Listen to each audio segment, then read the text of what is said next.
주의 말씀은 내 발의 등이요 내 길의 빛입니다. 말씀을 읽을 때 믿음으로 선포하시고 들을 때 믿음으로 아멘 하시기 바랍니다. 느헤미야서 1장 1절로 11절 말씀 중 4절에서 5절을 함께 합독합니다. 내가 이 말을 듣고 앉아서 울고 수일 동안 슬퍼하며 하늘의 하나님 앞에 금식하며 기도하여 이르되 하늘의 하나님 여호와 크고 두려우신 하나님이여 주를 사랑하고 주의 계명을 지키는 자에게 언약을 지키시며 긍휼을 베푸시는 주여 간구하나이다. 이는 살아계신 하나님의 말씀입니다. 아멘. 그렇습니다. 하나님, 하늘아버지 하나님, 크고 두려우신 하나님, 우리가 주를 사랑하나이다.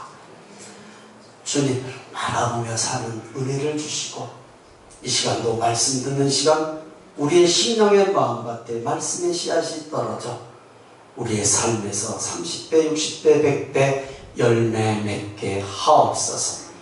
함께 은혜되게 하실 것을 믿고 예수님 이름으로 기도드리옵나이다. 아멘. 설교 제목 시작. 딴 때보다 훨씬 잘해요. 왜 그런가 몰라. 아니. 그렇지. 딴 때 보면 버벅버벅 보지도 않았어요. 눈물의 씨앗. 초등학교 1학년처럼 이렇게 똘똘하게 다시 한번 똘똘하게 다시 합니다. 시작. 눈물의 씨앗. 눈물의 씨앗이 뭐예요? 무엇을 심어야 눈물이 나요? 눈물의 씨앗이라고 그랬으니까 무엇을 심어야 눈물이 나냔 말이에요. 예배 오늘 함께 하신 성도님들 울고 싶을 때가 있죠. 제가 울고 싶을 때가 참 많습니다. 요즘. 그래서 잘 울어요 요즘에. 네, 좀 창피하지만 여러 가지 이유가 있죠. 울고 싶을 때는 내 힘으로 어찌할 수 없는 일이 있을 때 참 답답할 때 울고 싶어요. 그리고 또 누군가가 진실로 사랑하는데 내 마음 같지 않을 때, 내 마음 같지 않을 때 참 답답할 때 울고 싶어요. 그리고 또 사랑하는 사람이 어려움을 당할 때도 울고 싶어요. 눈물은요 간절함이에요. 눈물이 흔하다라는 것은 건강하다는 거고 영적으로도 좋은 일이잖아요. 눈물, 아이고 영화 배우들도 눈물이 안 흘러서 약을 집어넣고 그런 게야. 그런데 하나님 생각하며 눈물 나는 것은 이건 기적이에요. 기적. 감절함이라고요. 감사함이라고. 그 사람이 그 어떤 일이 내게 중요하기 때문에 눈물을 흘리는 거잖아요. 지나가는 사람 보고 눈물을 흘리는 사람은 없단 말이죠. 그렇잖아요. 내 가족, 정말로 그 사람이 내가 어떤 일들을 행할 때 어떤 중요한 일들이 내 마음대로 안 될 때 참 눈물 나잖아요. 간절해지고. 저는 이 찬양이, 찬양 아니지. 이 유행가 가사가 참 좋아요. 아주 어렸을 때부터 우리 누나가 왜 입에다 달고 부르는 걸 그냥 알아버렸어요. 나중에 이제 커서는, 그때는 노래방이 없으니까 노래 배울 일이 없습니다. 그래서 나이 든 누나들이 부르는 걸 그냥 귀등으로 듣고 배운데 그 가사가 너무 좋아요. 제가 한번 불러볼까요? 불러봐요? 제가 참 노래를 좋아해요. 잘하진 못해도. 근데 찬양을 이제 주로 수십 년을 하다 보니까 이 꾸밈음이 안 돼. 찬양에는 꾸밈음이 거의 없거든요. 복음성은 좀 있지만. 잘 들어봐요. 은혜 되시라고. 유행가도 은혜 돼요. 하려니까 좀 슬프셨구나. 사랑이 뭐냐고 물으신다면 눈물의 씨앗이라고 말하겠어요. 여기서 따왔죠. 제목을 눈물의 씨앗이라고 말하고 때 요거 테스트로 나오나 아주 최고의 인기를 부과한 노래라고 하더라고요. 오래된 한 5, 60년 됐어요. 이 노래 나온 지. 젊은 사람들은 들어보지도 못한 노래예요. 사랑은 눈물의 씨앗이다. 아주 당연해요. 아주 당연해. 이 유행가 가사가 가르쳐준 게 아니라 성경이 말하고 있단 말이에요. 성경이. 성도님들은 누구 생각, 무슨 생각을 할 때 눈물이 납니까? 한번 잘 생각해 보세요. 사랑하는 사람을 생각할 때 눈물이 나요. 느헤미야 1장 1절에서 3절을 읽습니다. 시작. 하가랴의 아들 느헤미야의 말이라. 아닥사스다 왕 제20년 기슬루월에 내가 수성궁에 있는데 내 형제들 가운데 하나니가 두어 사람과 함께 유다에서 내게 이르렀기로 내가 그 사로잡힘을 면하고 남아있는 유다와 예루살렘 사람들의 형편을 물은즉 그들이 내게 이르되 사로잡힘을 면하고 남아있는 자들이 그 지방 거기에서 큰 환난을 당하고 능욕을 받으며 예루살렘 성은 허물어지고 성문들은 불탔다 하는지라. 이스라엘의 70년 바벨론 포로 생활이 끝났어요. 1차 기환, 2차 기환, 황폐해진 예루살렘으로 유다 백성들이 돌아왔어요. 1차 기환하고 80년 만에 2차 기환. 그런데 100여 년 가까이 오랜 시간이 지났는데도 백성들을 안전하게 보호하는 성과 성문과 성벽이 무너진 그대로 있는 거예요. 남아있는 백성들, 아니 귀환한 백성들도 환난과 능욕을 당한다라고 기록하고 있어요. 성은 보호막이거든요. 지금이야 그런 시대가 있지만 우리나라도 사대문안이라는 표현 쓰지 않아요. 예전에는 성이 있고 성곽이 있어요. 그래서 그 성문으로 사람이 들어가려면 검문을 받고 들어가니까 성 안은 안전하다고요. 성경에 보면 성 밖으로 내쳤다. 버림당한 사람 성 밖으로 내치잖아요. 즉 나병 환자들 또 불결한 자들 성 밖. 그러니까 성 안이라고 하는 것은 안전보호지대란 말이에요. 그런데 그 안전보호지대가 무너져 있어요. 오늘 예배에 함께 하시는 우리 성도님들도 나를 보호하고 있는 안전한 것들이 무너졌을 때 눈물이 날 수밖에 없잖아요. 이 상황을 예루살렘으로 귀환했다가 이제 포로에서 2차 귀환을 했다가 다시 바벨론은 페르시아가 바벨론을 점령해서 바사라고 이제 이름을 바꾸죠. 예루살렘으로 귀환했다가 다시 형 느헤미야가 바벨론에 있으니 바사에 있으니 느헤미야에게 온 형제 하나니를 통해서 이 상황을 들어요. 예루살렘 상황을. 느헤미야는 예루살렘이 바벨론에 멸망할 때 포로로 잡혀온 하가랴의 아들이다 라고 성경이 기록하고 있어요. 그러니까 포로 2세나 3세로 추측을 해요. 아직 고국을 가본 일이 없어요. 예루살렘을 가본 일이 없다고. 그런데 느헤미야는 바사 왕의 술 맡은 관원장이에요. 창세기에도 나오지만 술 맡은 관원장, 떡 맡은 관원장은 아주 중요한, 최고의 중요한 직책이에요. 왜냐하면 막 독살하는 일, 왕을 독살하는 일이 많기 때문에 음식을 총괄하는 사람이에요.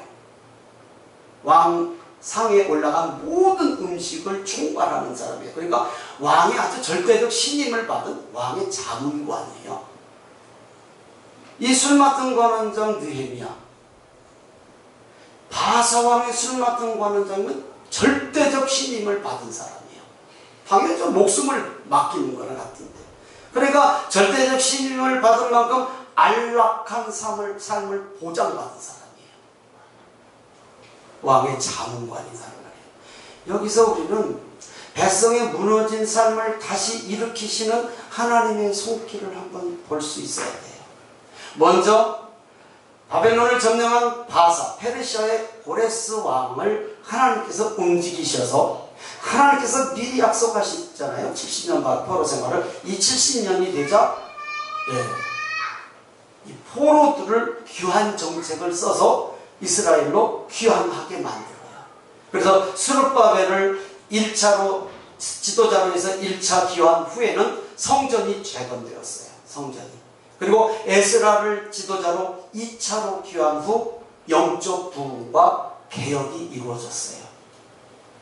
그런데 2차로 귀환한 지 오랜 시간이 100년 지났다고 그랬잖아요. 오랜 시간이 지났음에도 성과 성문과 성벽이 무너진 채로 그대로 방치되어 있다라고 하는 말을 동생 하나님을 통해서 들었단 말이에요. 이 소식을 들은 느헤미야를 하나님께서 움직이셔요. 가보지도 않은 예루살렘, 그가 난 곳은 바벨론, 또 바벨론에서 안락한 삶을 누리고 있고 이보다 더 좋을 수가 없잖아요. 하나님께서 이 느헤미야를 움직이셔서 고향을 그리워하게 만들어요. 하나님의 약속의 땅임을 믿음의 선조들로부터 배웠겠죠, 당연히. 그러니 알죠. 가보진 않았어도. 하나님의 약속하신 땅, 예루살렘. 이것을 알고 있었죠. 그러니까 그 땅을 그리워하고 가고 싶고 사모하게 되고, 그 땅이 황폐하고 성벽, 성문, 성이 무너져서 백성들이 환난을 겪고 있다고 하니까 불릴 듯 사무치는 마음이 일어나요. 오늘 예배에 함께 하신 성도님들, 하나님 나라를 생각하면 그리움이 사무치는 예수님을 믿는 성도들인 줄 믿습니다. 천국을 사모해야 돼요. 하나님이 저도 오라고 하실 때가 가까웠는지 가끔 천국이 그리워질 때가 있습니다. 근데 죽기도 싫어하지만, 근데 천국이, 기도 많이 해요. 저 천국 가는 기도 준비해야 되니까. 느헤미야서 1장 4절에서 7절 읽습니다. 시작. 내가 이 말을 듣고 앉아서 울고 수일 동안 슬퍼하며 하늘의 하나님 앞에 금식하며 기도하여 이르되, 하늘의 하나님 여호와 크고 두려우신 하나님이여, 주를 사랑하고 주의 계명을 지키는 자에게 언약을 지키시며 긍휼을 베푸시는 주여 간구하나이다. 이제 종이 주의 종들인 이스라엘 자손을 위하여 주야로 기도하오며 우리 이스라엘 자손이 주께 범죄한 죄들을 자복하오니 주는 귀를 기울이시며 눈을 여시사 종의 기도를 들으시옵소서. 나와 내 아버지의 집이 범죄하여 주를 향하여 크게 악을 행하여 주께서 주의 종 모세에게 명령하신 계명과 율례와 규례를 지키지 아니하였나이다. 느헤미야가 기도한 것은 자기 죄를 자복한 게 아니라 조상들의 죄를 자복해요. 조상들의 죄. 자기 죄를 자복한 게 아니라.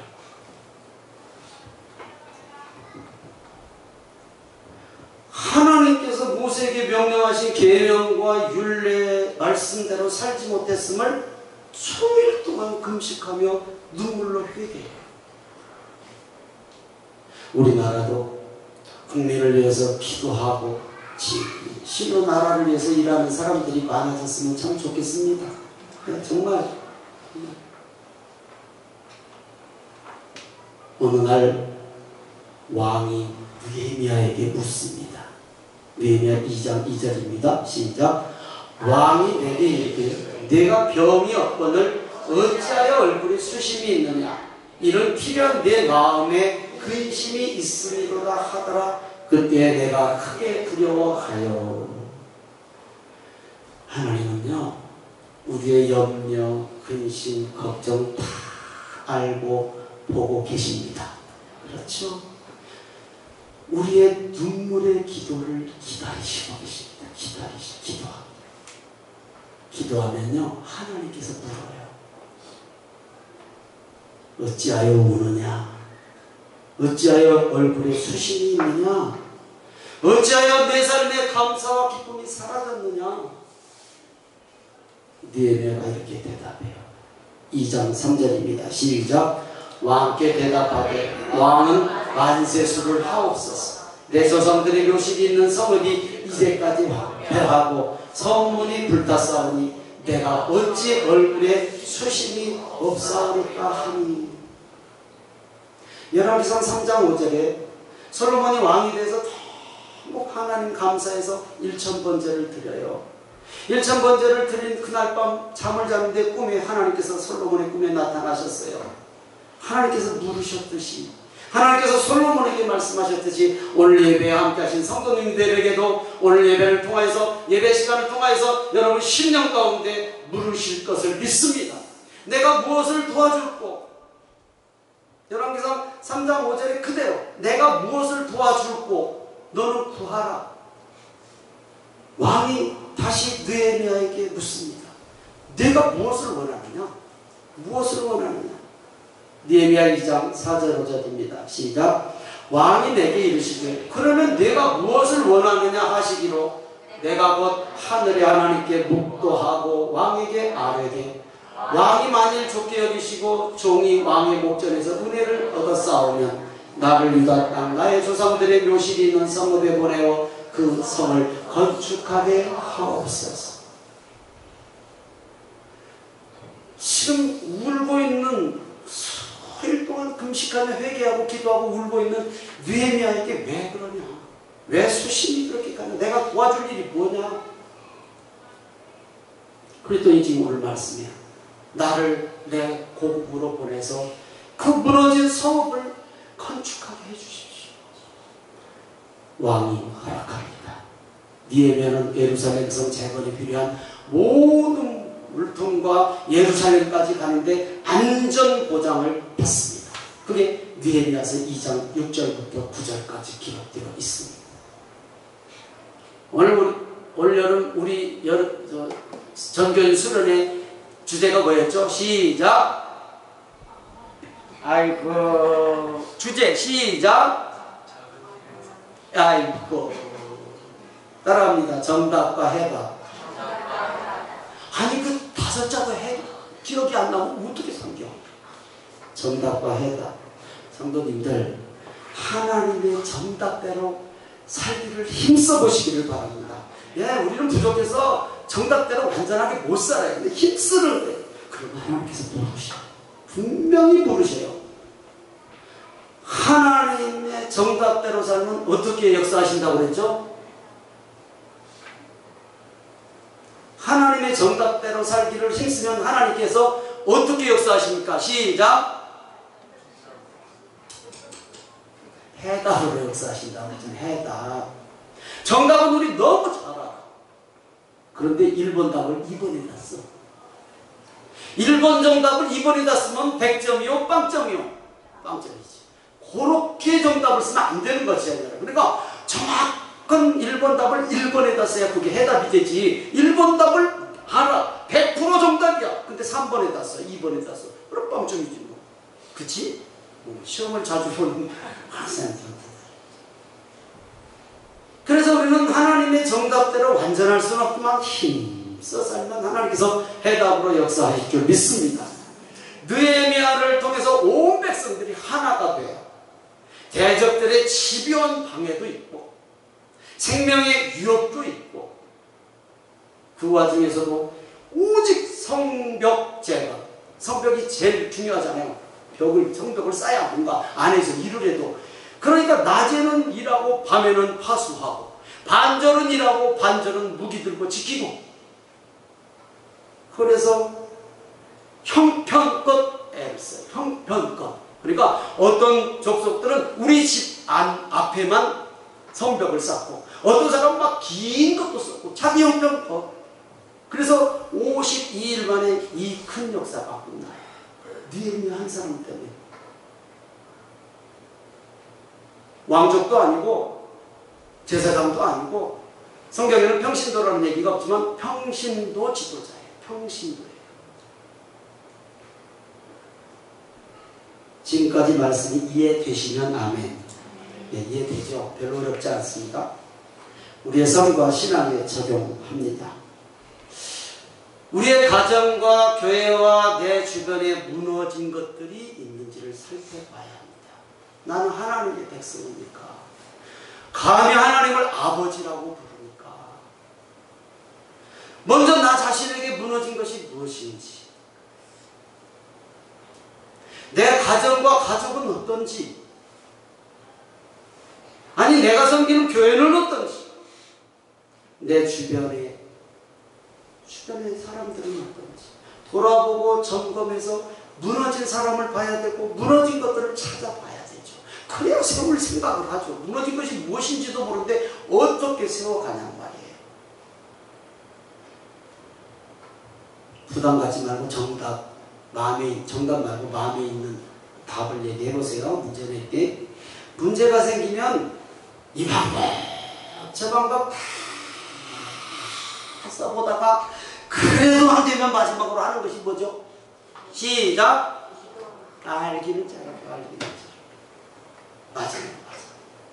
그래도 기도라도 마지막 보니까 다행이요. 그것도 보던 사람 천지요 천지. 다시요. 이것저것 다 해보다가 안 되면 마지막에 이거라도 해봐야지. 한 게 뭐라고요? 지금 우리 입에서 그래도 기도라고 나와? 맞아요. 정말 그래도 그렇게라도 기도하는 것이 하나님의 마음을 움직인단 말이에요. 그것도 못하는 사람이 더 많아. 더.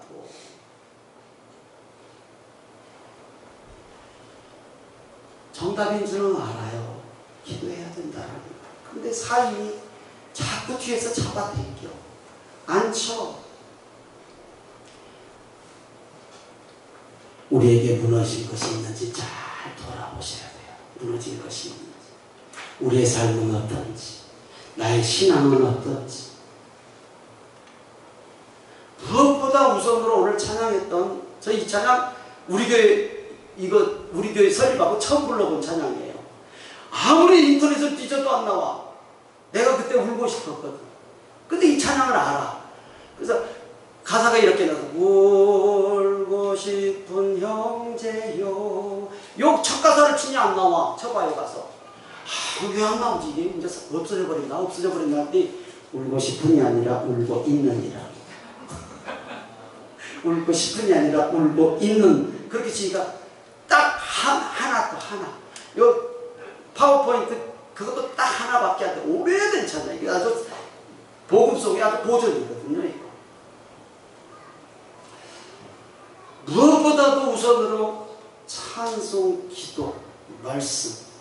이게 통틀어 얘기하면 예배를 점검해야 돼. 우리의 예배. 우리 성도님들 예배에 한 걸음씩 도전하시기를 바랍니다.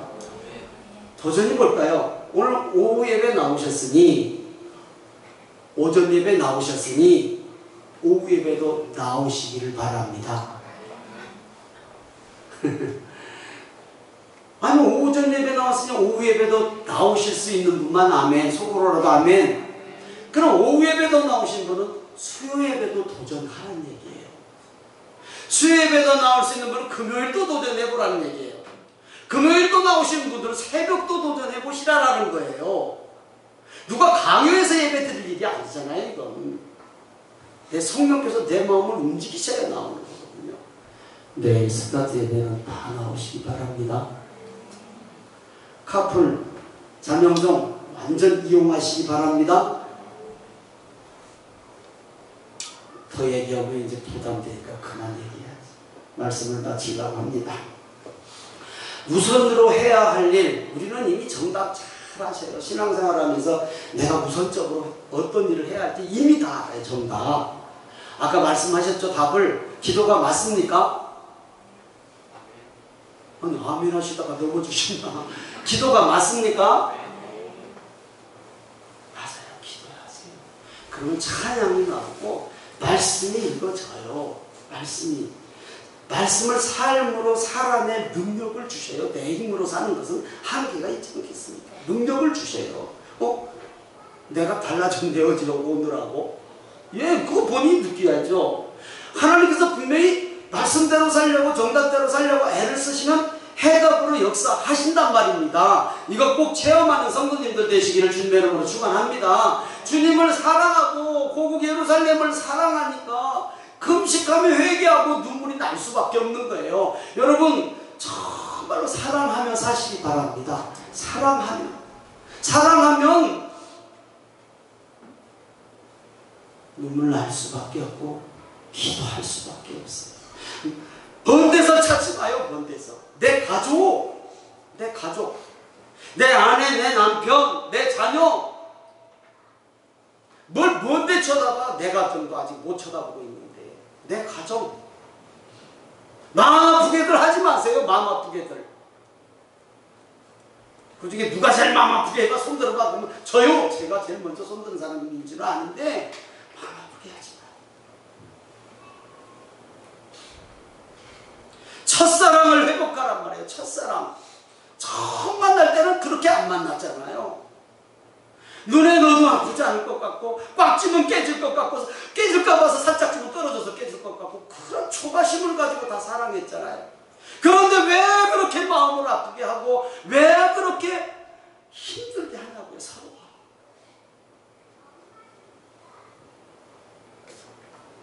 무너진 그들의 마음을 위해서 기도하시기 바랍니다. 내 주변에 신앙에 무너진 한 영혼을 위해서 기도하시기를 바랍니다.